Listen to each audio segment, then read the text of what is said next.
మనకు బైబిల్లో ఒక సూక్తి చెప్తారు, చేపని ఇవ్వడం కాదు, చేపని పట్టి ఇవ్వడం నేర్పించుకోమని. మేము కోరుకుంటుంది సంక్షేమ పథకాలు ఏది ఆపం. నేను సభలో కూడా చెప్పారు చంద్రబాబు గారు, సంక్షేమ పథకాలు ఏది ఆపం. 10 రూపాయలు ఎక్కువ ఇస్తామే తప్ప 10 రూపాయలు తగ్గించే పని మేము చెయ్యం. ఇది మీరు మనస్ఫూర్తిగా నమ్మండి. ఎందుకంటే సొంత డబ్బుల్ని కౌలు రైతులకు ఇచ్చిన వాళ్ళం. అలాంటిది 4 దశాబ్దాల సుదీర్ఘంగా ఈ రోజున ఆయన అనుభవం, సంక్షేమం ఎంత బలంగా పనిచేస్తారో మీ అందరికీ తెలుసు. ఒక ఉద్దానం సమస్య మీదే ఆయన దృష్టికి తీసుకెళ్తే 48 గంటల లోపలే ఉన్నతాధికారులందరినీ పిలిచి దానికి ఒక పరిష్కార మార్గం కనుక్కున్నారు. ఈ రోజున కూడా అదే పరిష్కార మార్గం వాళ్ళు పెంచుకుంటూ వెళ్తూ ఉన్నారు. అందుకని నేను కోరుకుంటుంది, నేను ఎక్కువ మాటలు చెప్పను మీకు. దశాబ్ద కాలం నుంచి మీ భవిష్యత్తు కోసం పనిచేస్తూనే ఉన్నాను. దశాబ్ద కాలం 2 చోట్ల ఓడిపోయినా కానీ మీ ముందు నిలబడే ఉన్నాను. ఒక్కసారి అడుగుతున్నాను, ఇంటికి వెళ్ళి అందరూ ఆలోచించుకొని కూటమికి ఎందుకు ఓటు వేయాలంటే, ఒక దౌర్భాగ్య ప్రభుత్వాన్ని చూశారు, దోపిడీ ప్రభుత్వాన్ని చూశారు, కోనసీమ లాంటి పచ్చడి సీమలో కులాల మధ్య కలహాలు పెట్టే ప్రభుత్వాన్ని చూశారు, సొంత మంత్రి ఇంటిని తగలబెట్టించుకునే ప్రభుత్వాన్ని చూశారు. అలా కాకుండా లా అండ్ ఆర్డర్ కోనసీమలో చాలా బలంగా ఉండే బాధ్యత కూటమి ప్రభుత్వం తీసుకుంటుంది. ఎవ్వరు తప్పులు చేసినా ఎవరిని శిక్షలకి అతిథులు కాదు ఎవరు కూడా. అలాంటి భవిష్యత్తులో అలాంటి లా అండ్ ఆర్డర్, బలమైన లా అండ్ ఆర్డర్ ఉండేలాగా, ముఖ్యంగా అన్ని వర్గాలకి న్యాయం జరిగేలాంటి ప్రభుత్వాన్ని తీసుకొస్తామని మీ అందరికీ తెలియజేసుకుంటూ, నాకు ఈ అవకాశాన్ని ఇచ్చిన నా కోనసీమ ఆడపడుచులకి, అన్నదమ్ములకి, ప్రతి ఒక్కరికి ధన్యవాదాలు తెలుపుకుంటూ, గాజు గ్లాస్ గుర్తు మీద గిడ్డి సత్యనారాయణ గారు పోటీ చేస్తూ ఉన్నారు. పోలీస్ డిపార్ట్మెంట్లో పనిచేసిన వ్యక్తి. ఆయనకి మన కూటమి తరపున, జనసేన పార్టీ తరపు నుంచి గాజు గ్లాస్ మీద పోటీ చేస్తూ ఉన్నారు, గుర్తు మీద పోటీ చేస్తారు. వారిని ఘన విజయంతో, బలమైన మెజారిటీతోటి గెలిపించవలసిందిగా మనస్ఫూర్తిగా కోరుకుంటూ, అలాగే బాలయోగి గారు ఒకటే కోరుకున్నారు, చిరకాల వాంఛ, బ్రిడ్జిలు కలవాలి. మనకి రామచంద్రాపురం నుంచి మన అమలాపురంకి ఇంకా రావాల్సిన బ్రిడ్జిలు ఉన్నాయి, వాటన్ని. అలాగే కోనసీమ వాసులకి రైలు కూత వినిపించాలని తపన అయింది. ఎంత సమయం పడుతుందో అనుభవజ్ఞులు వారే చెప్పాలి.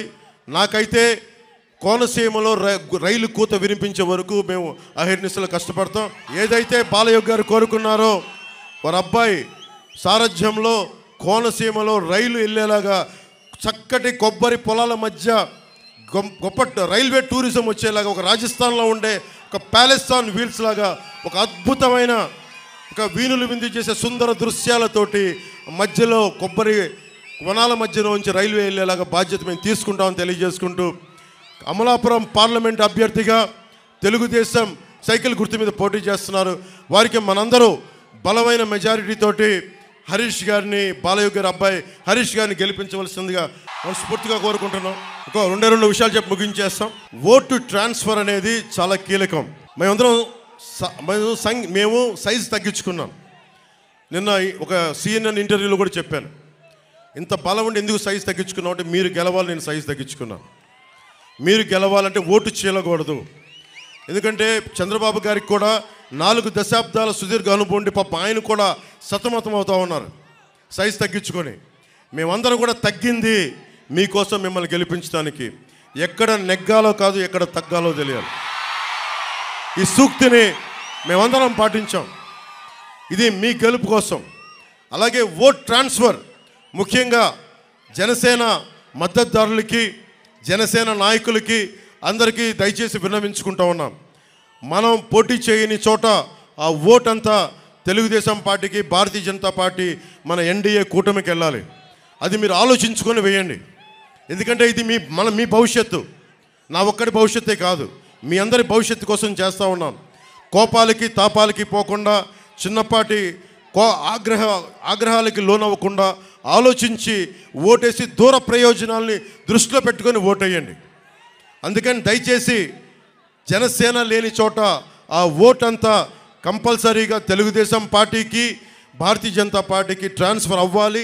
అయితేనే ఈ కూటమి తాలూకు లక్ష్యం నెరవేరుతుంది. ఎందుకంటే తెలుగుదేశం పార్టీకి ఉన్న అనుభవం ఏంటంటే, 4 దశాబ్దాల అధికారంలో ఉన్నారు కాబట్టి వారి ఓటు చంద్రబాబు గారు చెప్తే మనకి ట్రాన్స్ఫర్ అవుతూ ఉంది. అలాగే జనసేన పార్టీ మద్దతుదారులకు కూడా మీ ఓటు ఖచ్చితంగా ట్రాన్స్ఫర్ అవ్వాలని మనస్ఫూర్తిగా నేను అభ్యర్థిస్తున్నాను. మనస్ఫూర్తిగా మీకు తెలియజేసుకుంటూ మీ అందరికీ కూటమి ప్రభుత్వం వస్తుంది. తెలుగుదేశం, జనసేన, భారతీయ జనతా పార్టీ ఎన్డీఏ ప్రభుత్వాన్ని స్థాపిస్తున్నాం. జగన్ని ఇక్కడి నుంచి తన్ని తగలేస్తున్నాం. ప్రతి ఒక్కరికి ఇంకొక మారు ధన్యవాదాలు తెలియజేసుకుంటూ మీ విలువైన మీకు సమయాన్ని మీకు ఇచ్చిన ప్రతి ఆడపడుచులకి, అక్క చెల్లెళ్ళకి, తెలుగుదేశం నాయకులకి, మద్దతుదారులకి, జనసేన మద్దతుదారులకి, నాయకులకి, జన సైనికులకి, వీర మహిళలకి, అలాగే ఇక్కడ ఉన్న వాలంటీర్స్ అందరికీ పాపం నలిగిపోతూ మీరందరూ చేశారు. మనస్ఫూర్తిగా మీ అందరికీ ధన్యవాదాలు తెలుపుకుంటూ, అలాగే మనకి వైసీపీ వాలంటీర్స్ కూడా నేను మీకు చెప్పాను, మీరు కొద్దిమందే తప్పులు చేశారు. ఒక ఫ్రూట్ బాస్కెట్లో చెడిపోయిన 2 పండ్లు ఉంటే చాలు మొత్తం బాస్కెట్ అంతా పాడైపోతుందని చెప్పాను తప్ప నేను మొదటి నుంచి అదే కమిట్మెంట్తో ఉన్నాను. చంద్రబాబు గారు కూడా చెప్పారు, వస్తే 10,000 రూపాయలు అన్నీ బాగుంటే 10,000 రూపాయలు ఇస్తాం మీకు అని చెప్పి ఘంటాపదంగా చెప్పారు. ఇది రాజకీయాలకు అతీతంగా మీరు ఉండాలని చెప్తా వచ్చారు. అలాగే మీ అందరికీ కూడా మరోమారు శుభాకాంక్షలు తెలియజేసుకుంటూ జై జనసేన, జై తెలుగుదేశం, జై బీజేపీ.